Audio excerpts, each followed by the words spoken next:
أيام مجيدة تحفل بأسمى المعاني عندما التقى القائد الأعلى للقوات المسلحة بأبنائه الضباط والجنود.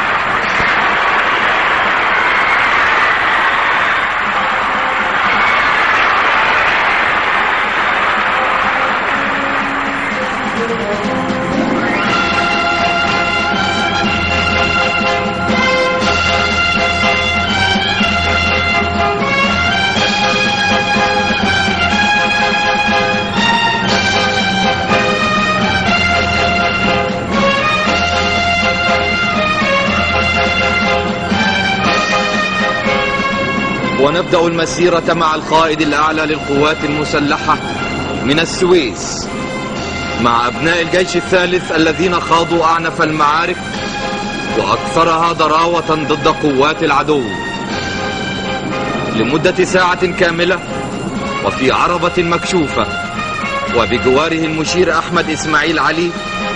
طاف القائد الأعلى للقوات المسلحة الرئيس محمد أنور السادات بين قلاع من البشر وقلاع من الصلب.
بسم الله.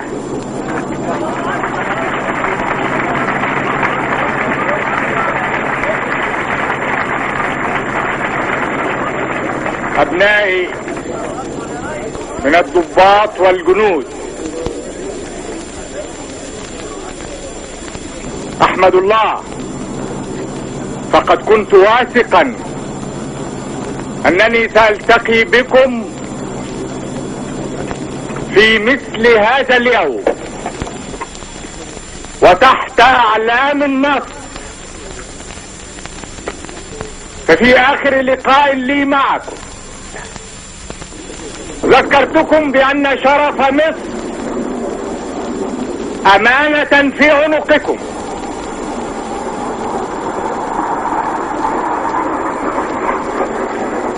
ولقد أديتم الأمانة وصنتم الكرامة، ليس لمصر وحدها وإنما لأمتكم العربية بأكملها.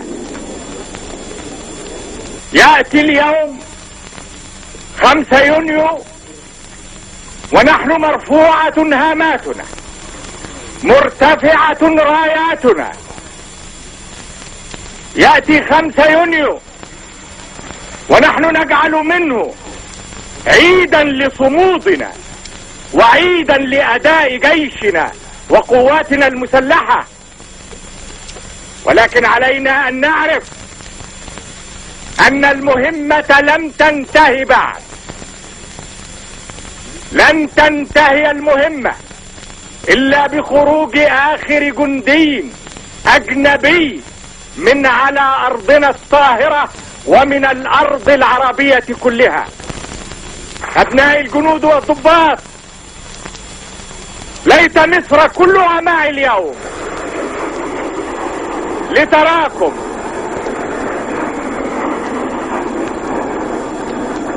ليت العرب كلهم اليوم هنا ليروكم ويفخروا بكم كما أفخروا بكم اليوم. لا هزيمة بعد اليوم ولا تراجع بعد اليوم. وإنما إلى الأمام وإلى الأمام. ولم يعد تاريخ يونيو حزينا كما كان من قبل، وإنما بعملكم أصبح تاريخ يونيو عيدا للجيش الثالث، وعيدا للجيش الثاني، وعيدا لقواتنا المسلحة.